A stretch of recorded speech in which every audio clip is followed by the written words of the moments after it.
loss is universal. Everybody experiences it. It allows us to connect. But what it does is it allows us to be seen. There's an author that I love that he writes about the true meaning of community or friendship is when one person looks at another and says, wait, you too? You've experienced that too? And I love that kind of meaning, that definition of like, oh, wow, grief is isolating. It makes us pull into ourselves and makes us feel like nobody knows how I'm feeling. And while you yourself are an individual, unique person, you still have abilities to connect with one another.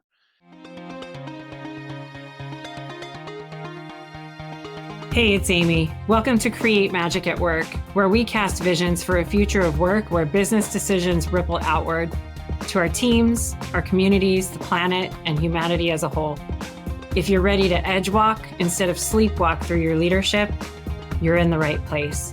So let's start making magic at work.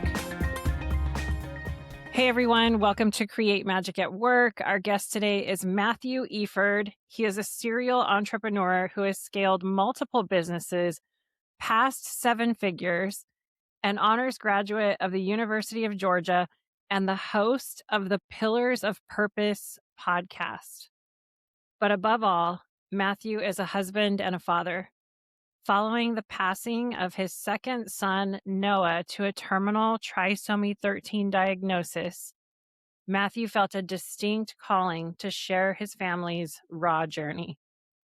He is the best-selling author of Even Though We Will, and today he travels the country helping corporate leaders build cultures that can support their people through crisis and grief. Matthew, thank you for coming on Create Magic at Work to share this story and your insights with all of us today. Of course. It's truly my honor. Thank you for having me. So everybody knows from listening to Create Magic at Work. If you're new here, I used to work in the corporate space for quite a long time. And I run 2 companies now. And I have interacted with a lot of people. At one point, I had over 400 employees and a very large team. And so I am not a stranger to interacting with people that have a crisis occur in their life. And from my mid-20s all the way to a couple and a half decades later, I've spanned the spectrum of responses and what the right thing is and where our handcuffs are with policies and procedures and HR and all of these things. So I'm super interested to speak with you because I have seen colleagues experience traumatic crisis and grief firsthand. And I have seen truly, honestly, some amazing things that companies have been able to do to help them. And a lot of podcast conversations surrounding the workplace, we focus on trauma, we focus on the toxic workplace. But I think this is so cool to talk about today, to show like companies are hiring you to come in and speak about what to do when someone within your organization is experiencing crisis and grief. So one of the frustrations I hear of these types of topics is, well, now we've named the problem.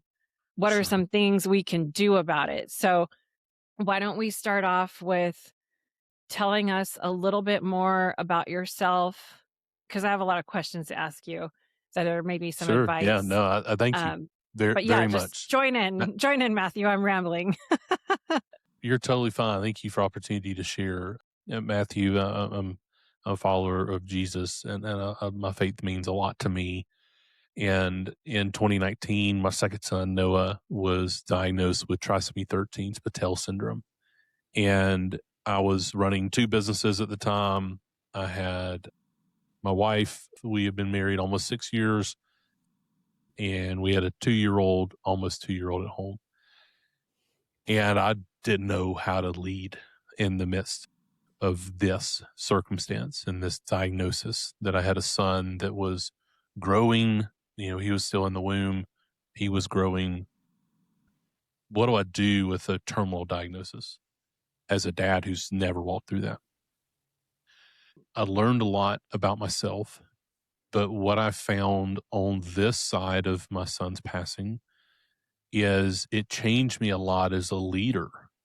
And my organizations have benefited and continue to benefit from changes of empathy that happened inside of me, right? That I learned that empathy is a very powerful tool that I believe, like, as humans, we're designed to connect with one another, right? We long to connect with one another. And empathy is this amazing tool that allows us to connect with one another in a very deep and meaningful way, right? That we go through similar circumstances. While you've never been in my shoes and I've never been in yours, you've experienced loss, frustration, suffering. I've experienced that as well. Loss is universal. Everybody experiences it. It allows us to connect. But what it does is it allows us to be seen. There's an author that I love that he writes about the true meaning of community or friendship is when one person looks at another and says, wait, you too? You've experienced that too? And I love that kind of meaning, that definition of like, oh, wow, grief is isolating.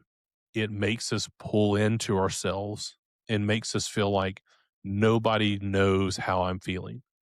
And while you yourself are an individual, unique person, you still have abilities to connect with one another.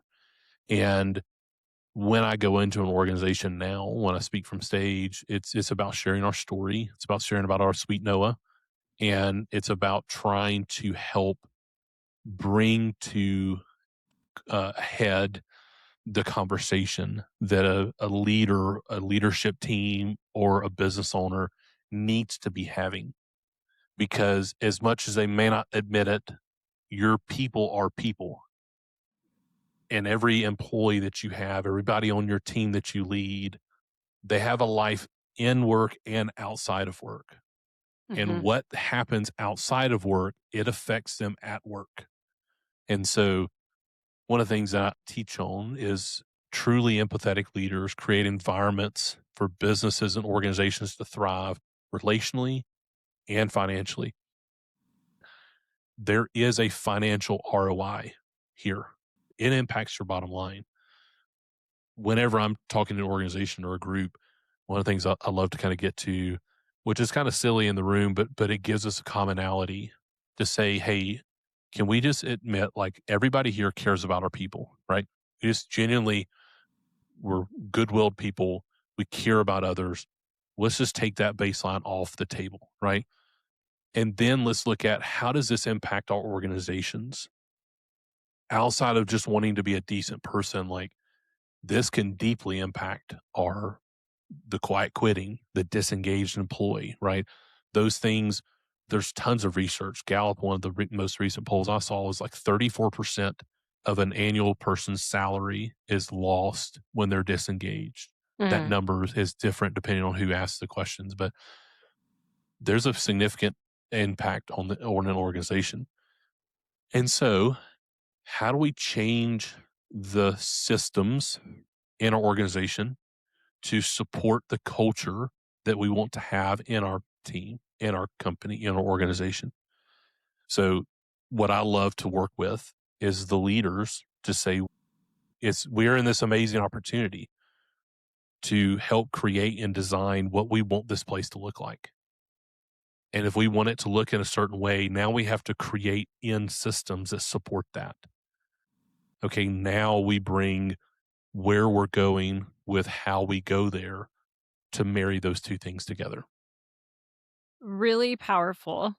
I know one of the things that would keep myself and my colleagues up at night as senior leaders of multiple people that had to achieve numbers was the Sure. disengaged employee. Yeah. And I think you make a great point that this helps the disengaged employee. from a financial perspective. And as I've grown and matured from the spiritually intelligent perspective, it's also the ripple effect that we're creating Yeah. with our families, our communities, humanity, and the planet as a whole. The whole, what most major religions have in common is do unto others, Yeah. right? Be Yeah. kind, do unto Yeah. others, The do golden no rule. Yeah. harm, Yeah. those types of things. What would you say if an employee experiences a massive personal tragedy? What is the first thing you think a leader or a company should do? Yeah, it's a great question. So typically, when I'm working with an organization, I help define out part of the framework that we define out is show up, listen, and deploy. And we work through those three things at length, right? Creating, defining out what those mean. I'll say for me, before my son Noah, just in my leadership, whenever something happened on our team, I was most likely going to avoid it. I was most likely going to take it from the perspective of that's a tragedy that happened with that person. I hate it for them, but at work, we're not going to talk about that because that's a home thing. That's not a work thing. And I don't want to make that person feel uncomfortable. So I'm just going to avoid the conversation as a whole. I'm not going to bring it up. I'm not going to talk about it. If they want to talk about it, then I'll be happy to go there. What I've learned now is avoiding makes the isolation worse, right? Mm, Avoiding bringing that conversation up is not helpful to that person. Avoiding that person is not helpful. So I try to show up for the people in my life, in our organization.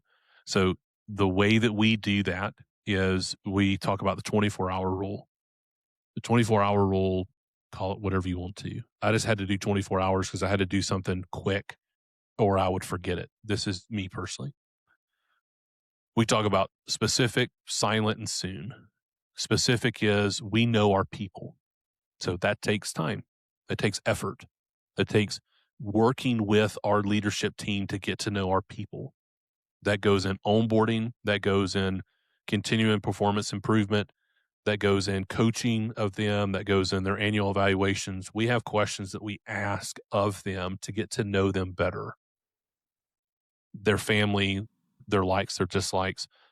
Let's build a profile is a poor way to say that, but let's understand our team better as individuals. So we do something specific that is helpful to that person. So we've had people in our life with small children and their home and they experienced a tragedy. One of the things that specifically helped this one couple in our family is we would show up and cut their grass, which sounds real simple, but it was just a way for us as a company to say, hey, I see you. I know that you're hurting. I know that the little things are sometimes the biggest things to get over. So we're going to pay for your grass to be cut all year. You're not even going to know. We're just going to have the guy keep showing up and cutting the grass. So we do something specific. We do something silent. I try to encourage leaders to ask for forgiveness on the other side of generosity rather than asking for the ability to be generous. I love I that. know it. I know in my life, or put it from me, I know in my life, I would regularly say it's okay to not be okay, but it's not okay to stay there. I found myself for the first time in my life in the end of 2019 not okay. I was not okay. And I didn't know how to really ask well for help. And so when people would offer to do things, it felt uncomfortable. I didn't know how to accept it. There were some close friends that I did, but overall, it felt weird.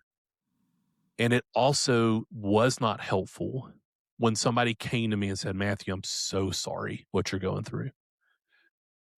Is there Mhm. something I can do to help you? Especially in the midst of, we're talking about like isolated grief in this conversation. In the midst of that, what you may not understand about your team member, your employee, your coworker, your friend, there's a fog of grief. There's a lot of neurological things that are going on inside of their fight or flight. Like there's a lot going on inside of them they cannot control. The best way to describe it is like a fog. You're Mm. in a fog. Little daily tasks can become so overwhelming. Things like cutting the grass, grocery shopping, doing your laundry, washing your cars, cleaning the house. Some of these little things become mostly overwhelming, that there's only so much mental bandwidth that you have. And so for our team, what we've learned to do, what I coach people on doing, is to say, yeah, let's take one of those things off their plate. We can't do everything. Maybe Mhm. financially, as an organization, we can't afford to do everything, but we can do one thing. We can Mhm. do something. So we're going to pay for a babysitter. We know that they have a small child at home. We're going to do a monthly stipend for them to be able to get a babysitter so they can go on a date night. We're going to do a babysitter. We're going to give them a gift card to go to their favorite restaurant because we know our people, we know their favorite restaurant. We're going to send Love it. care packages. We're going to send Mhm. food, right? And then the last part of that, soon. So we have good intentions. Good intentions are great, but rarely do they create impact. What does create impact is a framework. And that's where the 24-hour rule comes into play. So in our organization, when I coach teams in this, it is to find a time that you have to respond and then hold yourself accountable to that. So for us, it's 24 hours. So when we hear somebody within our organizations, one of the organizations we have, when they're going through something that our team wants to show up for them, we set a timer and we better do something within 24 hours. That's the framework that we have. That allows us to grow in connection as a team, right? That Mhm. allows us, like culture gets talked about a ton, right? Very Yeah. popular thing to talk about. That allows us to live out the culture that we want to be a part of as an organization. We want to care for each other. We want to have fun serving customers and coworkers. Like that's part of our culture that we've created. This is just a way that we live that out that matters to us. I was just talking to a doctor that had many credentials and certifications in empathy. Dr. Melissa, she's the host of the Empathic Leader podcast. And Yeah. she was sharing that the actions that you're speaking to, that's the compassion piece. The empathy is that first step where you're like, "Oh my gosh, I know they're in a fog," or I don't know Yeah. exactly what they're feeling because we all have different experiences, Sure. but I've been in grief before. And the fog you're talking about to me reminds me of the freeze of the nervous system Yeah. when you're experiencing Yeah. something traumatic, you're in that fight, flight, freeze space. You're in the freeze space. It's like that paralysis. Like I'm so overwhelmed, I can't even get my groceries or brush my teeth. So I hear you saying the empathy piece is like that knowledge that they're frozen in some way. And so we're going to take compassionate action, and the time bound piece that you put to it. I love all these tips because I love sharing like things we can do in a compassionate action way. And I love how you said, I know we can't do everything, Yeah. right? Because my Yeah. next question for you was, what do you say to someone that's afraid of saying the wrong thing or they don't want to overstep boundaries? And I want you to repeat your mantra. We ask for forgiveness for being generous, rather than asking for permission to be generous. And so part of the framework is show up, listen, and deploy. So oftentimes as leaders, we feel like we have to say the right thing. We've got to Mm-hmm. have this great piece of wisdom to share that's going to change the trajectory of this person's life, right? Like we think we have that. Our say in my life, the things that mattered most for me are the people that asked more questions than they gave more answers. So practically, what that looked like in my life, the way that I coach somebody in that is when there's loss of a loved one, I like to ask the question, would you be comfortable telling me about so and so? Because when that person passes away, it feels like we're not ever going to be able to talk about them again. And so just an easy way for us to engage with somebody is to say, would you tell me about your son or daughter? Would you tell me about your mom? I'd love to get to know them more. If you feel comfortable, would you mind sharing a little bit about them? It's just a really easy way for that person again to feel seen, because grief in and of itself is isolating. And so we as leaders have an opportunity for our people to feel seen at work rather than to feel isolated at work. And if they feel seen at work, they feel more connected at work. If they feel more connected at work, they perform better at work for their benefit and for the benefit of the organization. They just do better. They get to continue to grow and improve and advance in their personal life and in their professional life. And we are just a part of the catalyst. We're not the only thing that helps them in that, but we can be part of that catalyst, which is amazing. The power in our conversation for me is realizing the positions that we're in to be able to make these decisions. Yeah. So it's for me, it's like, who wrote these rules and why do we have to follow them? Yeah, Especially if sure. we're the business owners or the Yeah. leaders Yeah. in these companies. One of my very close friends, colleagues, mentor passed away from cancer. Sorry to And hear that. it was very hard for everybody that knew Sure. them in the workplace and personally. And the company that I worked for at the time was like, we're just going to keep sending his paycheck, even though he's off work. We don't care. Wow.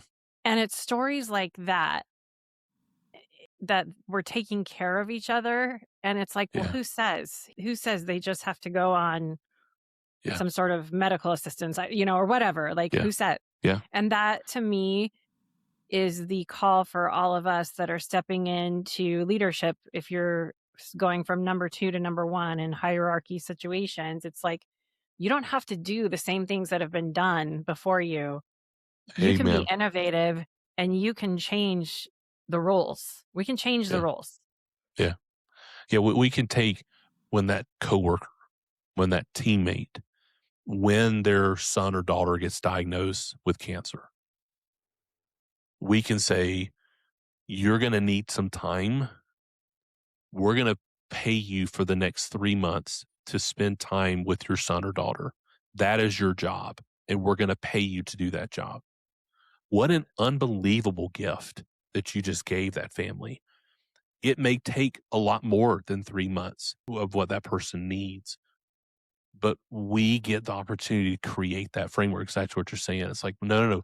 We get to show up for our people. We get to show up for our people because as leaders, like we dream of having a place that people want to be at. But then we don't look at ourselves and say, well, are we creating that?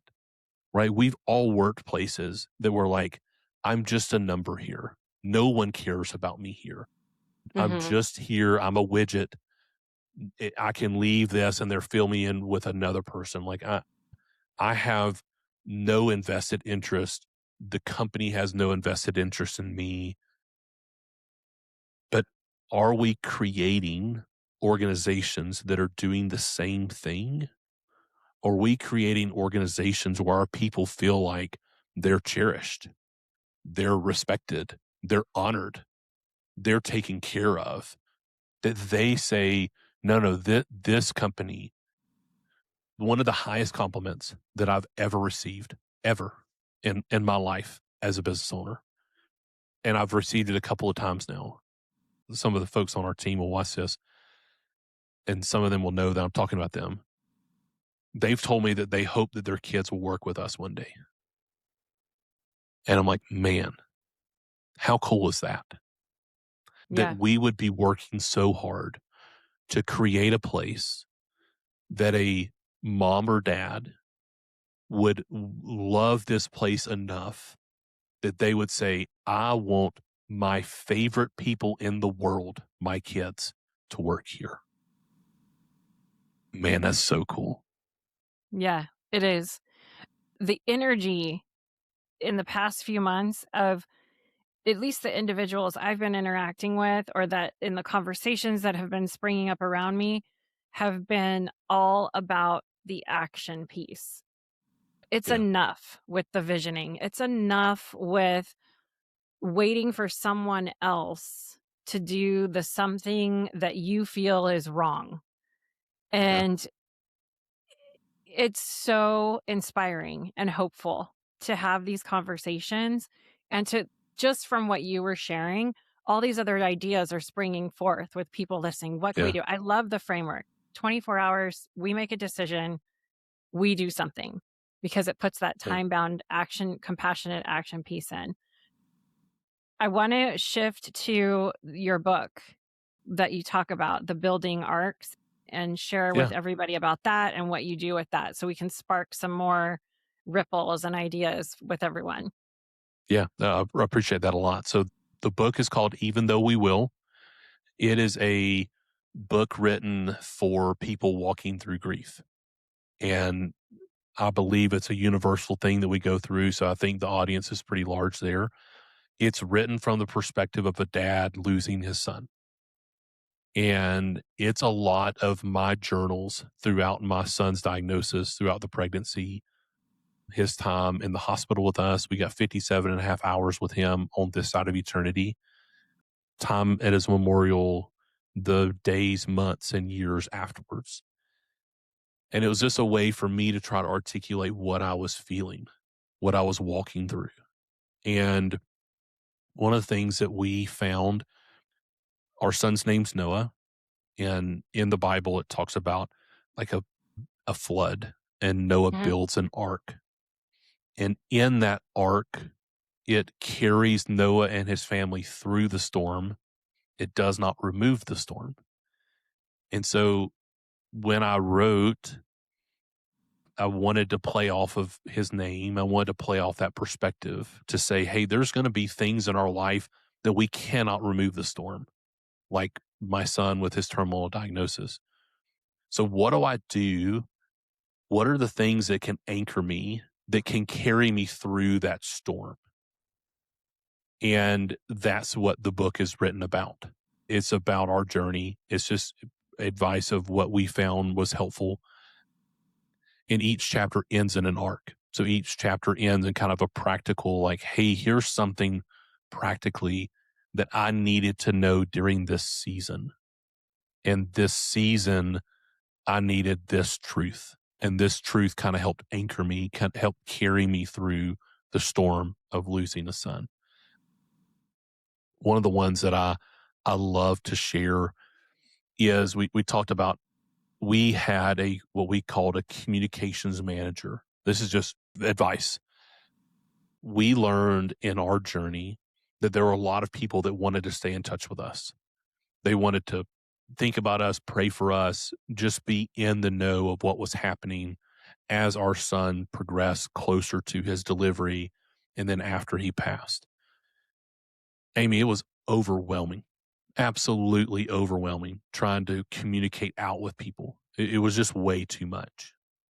But what we did was we had somebody in our community that said, hey, I will be willing to communicate out to the text Mm. messages, the phone calls, the email list. Like, I will communicate out for y'all if you would like for me to.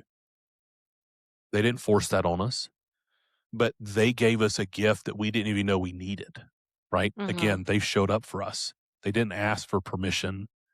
They asked for forgiveness of extending generosity and mercy. And it was this amazing gift of we would go to an appointment, we would have something that changed along the way, and then we would communicate it with her. And then for Hannah and I, we would communicate with our parents because, we're still very close with our parents. We felt that was appropriate for us to be the one communicating to them. But that made it a lot easier. And Mm-hmm. so when I'm coaching teams, when I'm looking at, okay, you've got a person on your team that's going through a diagnosis. That's the most common. That's a long standing, like, how do we serve this person for the next 6 months? One of the things that we do is we help them put a framework in of, let's have a communications person that instead of having to go to Amy every time we want to know an update, even though we can still communicate with Amy, we're going to have somebody that you connect with and you share, here's where we are in the journey. And then that person's now the point person. That person's the one that's quarterbacking the assistance that we're giving them at home, the support that we're giving them with their family, the support we're giving them at work, right? We're going to come alongside them and say, hey, the next week, I'm going to take every additional project off of you. And I want to help serve you in that way. I don't know what else I can do, but I can stay late this next week and help you finish up these work orders, these projects.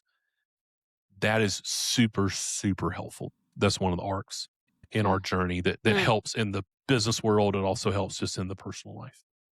That's incredible that you went through what you went through and then created these arcs in this.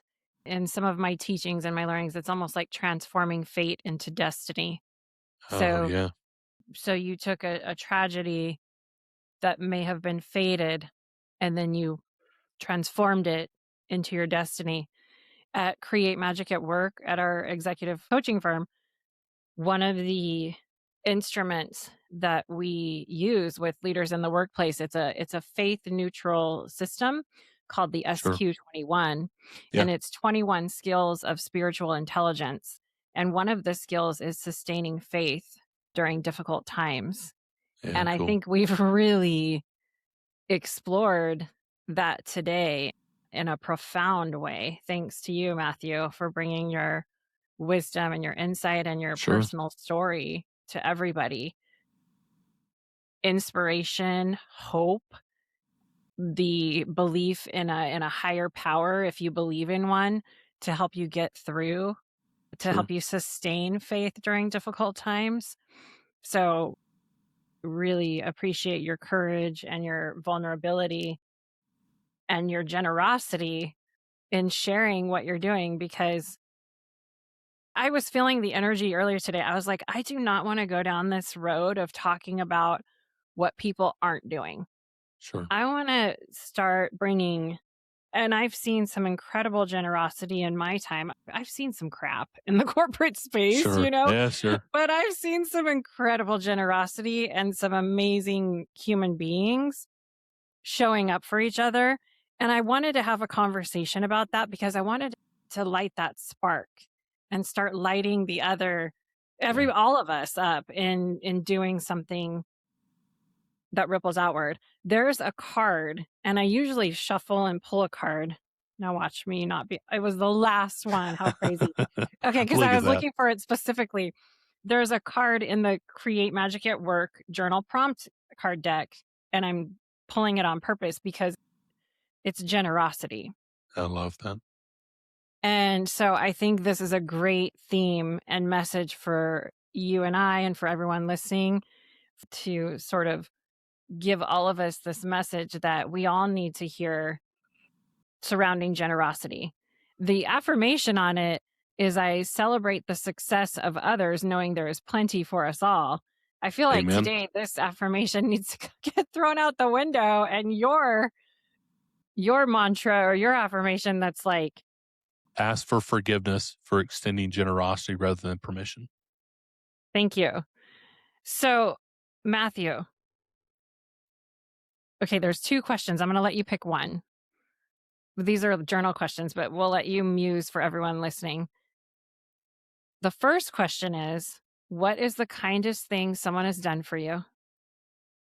The second question is, I ask this a lot because of corporate burnout, things like that. So you might have some good insights on that as well. The second Sure. question is, how can we truly give and receive in a balanced way? Yeah, that's a great question. Can I answer both? Do we have Sure. time for me to answer both? Okay. Go for it. So the nicest thing, man, I look over my life and I've got so many people, just so many people that could be in that category, right? When I wrote the book, it was my first book. I sent it to a mentor of mine and he read it and gave me some incredible advice. The people that chose to endorse the book, right? They took time out of their, it was incredibly nice. But I think about one in particular that the other day, he's a friend of mine, and he called me and he said, "Hey, Matthew, I don't want anything from you," which he normally doesn't when we're dear friends and we talk. He said, I just wanted you to know that my wife and I gave in your son Noah's honor. He just impacted our life so much. And we just gave to this organization that does a lot of good in the world in honor of your son. And I don't need you to do anything with that. I just wanted you to know. And that was just incredibly kind. Just out of an abundance of their heart, they gave in a substantial way to honor our son and an organization that he and I both care about. And that was really compassionate and kind. The second one about burnout, man, I talk, one of the chapters I talk about, one of the arcs is learn to say no and take a nap. And man, I don't do that well. I do that better now. But what I've had to learn is that every yes is a no to something else. And trying to come around myself and say, in wisdom, wisdom is applying knowledge. Knowledge for knowledge's sake is just knowledge, but the application of that knowledge is true wisdom. And what does it look like for me to live a wise life? What it looks like defining out what success looks like for me. And in defining out success, it helps put parameters around the way that I invest my time. Time is the only non-renewable resource that we have. And having held a son as he took his last breath, I have a unique perspective on time, right? And in that, I really try to encourage people to evaluate the way that they're spending their time and investing their time. They're Yeah. not wasting it. They're choosing to invest it. And that perspective is different. And to me, it matters a lot. So when I choose to come to work, when I choose to do podcasts like this, when I choose to speak at events, when I choose to go consult for people, I choose to invest my time there. And then when I'm somewhere else, I choose to invest my time there. So like when I'm home, I choose to invest my time there. So I Yeah. have learned a better rhythm for me. This is just me personally, is I like to work. I like the work that I do. That is okay. That's actually a gift that I believe I've been given to find something that I'm passionate about and love to do. Very rarely do people get that. But that doesn't give me the ability to check out in all other areas of my life, right? It doesn't give me the freedom to do that. So I have Yeah. learned I schedule everything. That makes some people feel real icky, and that's totally fine. It works for me though, because when I schedule time to be with my wife, when I schedule time to be with my sons, when I schedule time to be with my friends or to be at work, I can be fully present where my feet are. And that focus is a superpower that we as a culture have gotten so far away from.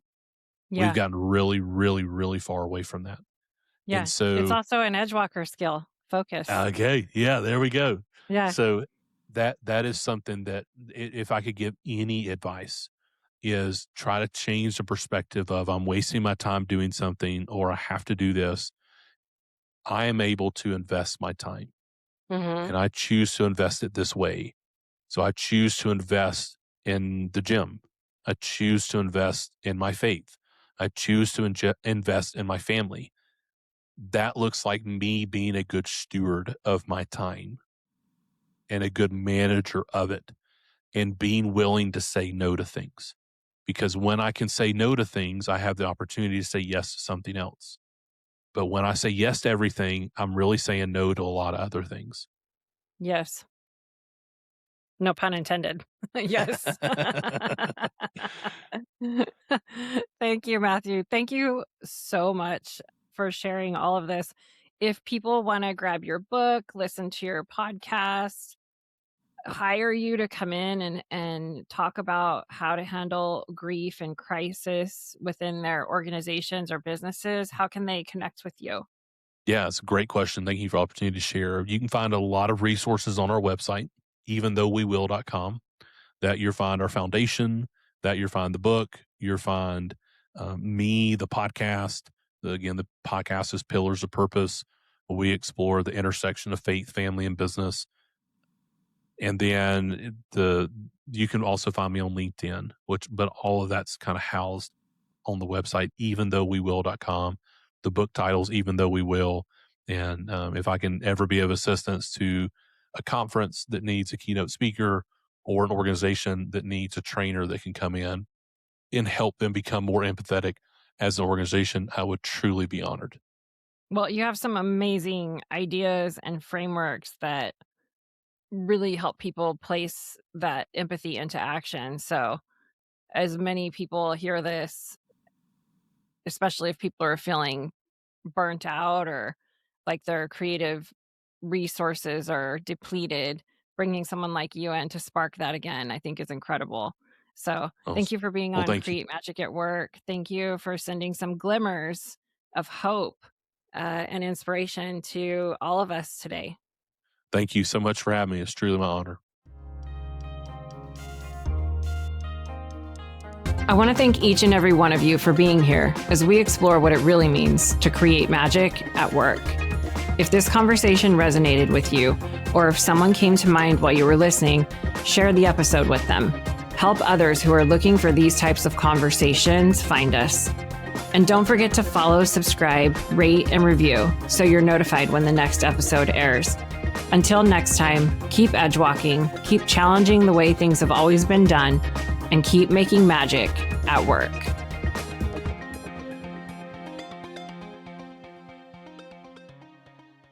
Thank you for tuning in. You've been listening to a Magic Thread Media podcast.